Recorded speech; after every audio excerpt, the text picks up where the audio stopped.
हम अपने दर्शकों का 121school.com में एक बार फिर स्वागत करते हैं। आज हम लोग बात कर रहे हैं श्री गुरु जी से न्यायशील अर्थशास्त्र के संबंध में।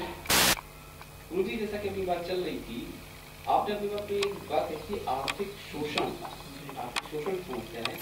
आर्थिक शोषण की समस्या किस प्रकार है और इसके लिए न्यायशील अर्थशास्त्र में क्या प्रावधान किए गए?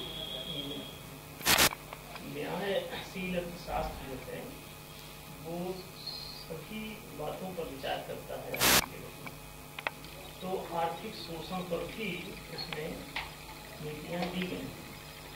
तीसरी मौलिक नीति निर्भर मुद्रा प्रचालन प्रणाली के नाम से उसमें प्रतिपादित है। निर्भर मुद्रा प्रचालन प्रणाली का अभिप्राय एक ऐसी मुद्रा प्रचालन प्रणाली से है जिसमें सरकार के द्वारा मुद्रा चलाने में किसी भी प्रकार का कोई अधिभार नहीं लगाया जाता, जैसे ब्याज, टैक्स, अन्य प्रकार की ड्यूटीज या कोई शुल्क इस पर जो लगाया जाता है सरकार की ओर से। इसका ये जरूर ध्यान रखें कि ये केवल सरकारी ब्याज, सरकारी टैक्स, सरकारी अधिभार या सरकारी किसी प्रकार का शुल्क मुद्रा प्रचालन पर लगाने की इसमें निषिद्धता है।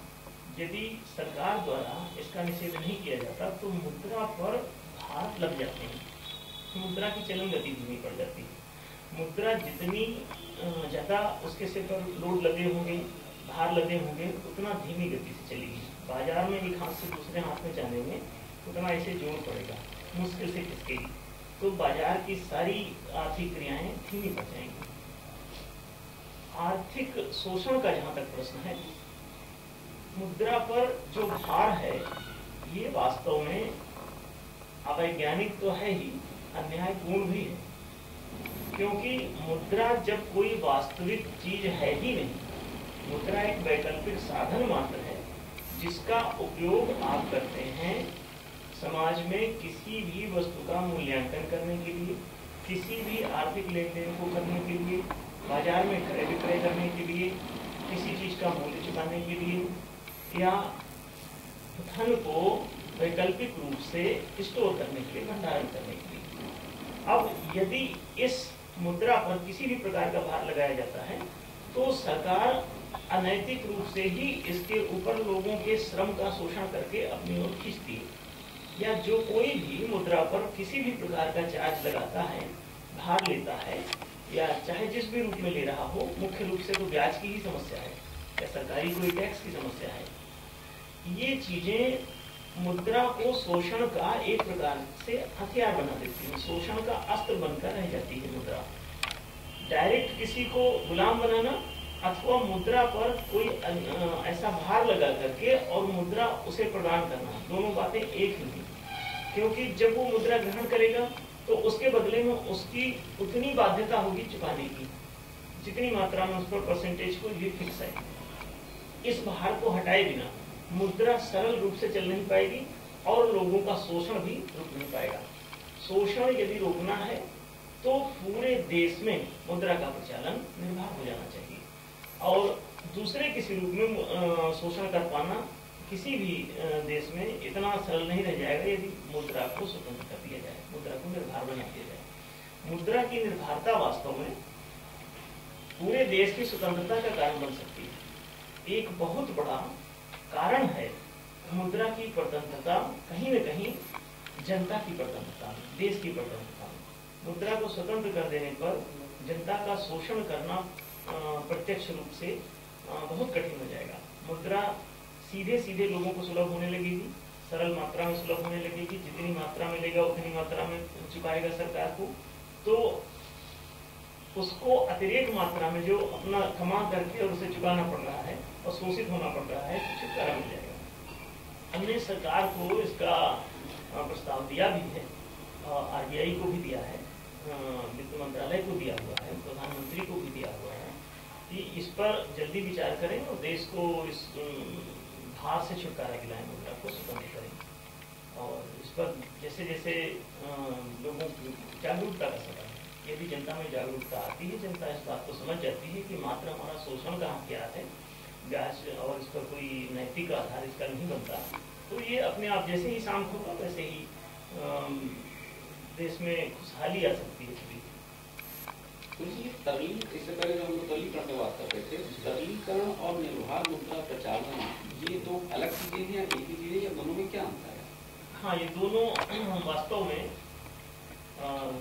जिस समय आप मुद्रा का तरलीकरण कर रहे होते हैं उसी समय आप अगर भार कोई लगाते हैं तो ये वाली बीमारी उसके ऊपर चढ़ जाती है और मुद्रा बीमार पड़ जाती है।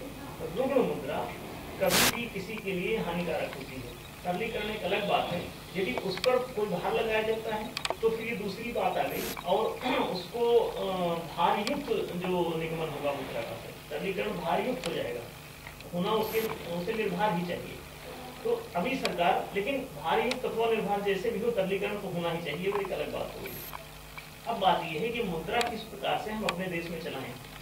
इसके लिए मुद्रा पर से भार के हटाने का कहीं न कहीं कोई नीति अथवा नियम संवैधानिक रूप से प्रतिपादित होना चाहिए और इस पर संवैधानिक रोक अगर लगाई जा सके तो पूरे देश का कल्याण संभव हो जाएगा, क्योंकि इसमें जनता का सीधे सीधे शोषण होता है।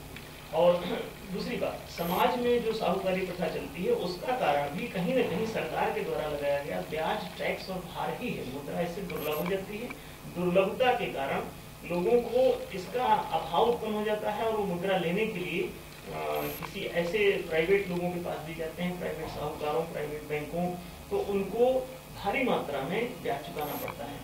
और जब मुद्रा पर भार नहीं होगा तो सरकारी बैंक से, आरबीआई से डायरेक्ट लोगों को पैसा मिलने लगेगा और डायरेक्ट पैसा मिलने से लोग साहूकारों के जाल से मुक्त हो जाएंगे, उनका शोषण समाप्त हो जाएगा। तो सामाजिक जो अपराध इसमें हो रहा है शोषण का, मौद्रिक शोषण का, उसके पीछे भी कहीं न कहीं सरकार की नीति ही है।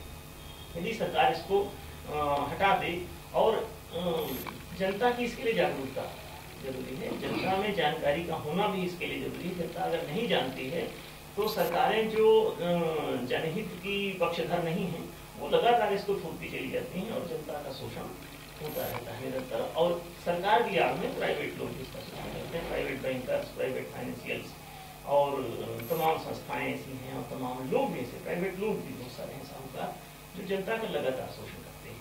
इसमें सरकार की कहीं न कहीं सीधी सीधी भूमिका दिखाई जी। मुझे ये निर्भर मुद्रा चलन प्रणाली से जनता को प्रत्यक्ष आर्थिक शोषण से मुक्ति के अलावा और क्या फायदे हो सकते हैं या देश को और क्या फायदे? हाँ, एक तो ये है कि जनता का आर्थिक शोषण तो रुकेगा सीधे सीधे। साथ में एक बात जो सबसे बड़ी होने वाली है वो ये होने वाली है कि इससे समाज में मुद्रा का चलन दे, ये अर्थशास्त्र का एक सिद्धांत होता है जिसमें वेलोसिटी ऑफ करेंसी कहते हैं उसको। तो वेलोसिटी ऑफ करेंसी, यदि करेंसी भार युक्त है तो एक हाथ से दूसरे हाथ में जाने में ये जो भार लगेगा तो वो दूसरा आदमी लेने में हिचकेगा कि मुझे इतना भार पड़ेगा, तो उस भार से बचने के लिए वो मुद्रा से बचने की कोशिश करेगा। 10 में से 3 ही लेन देन होने लगते हैं या और भी कम हो सकते हैं, अथवा ज्यादा भार हो जाने पर लेन देन ठप भी पड़ सकते हैं और लोग जो है मुद्रा के बजाय कहीं वस्तु विनिमय प्रणाली की तरफ न चले जाएं, ये भी खतरा है।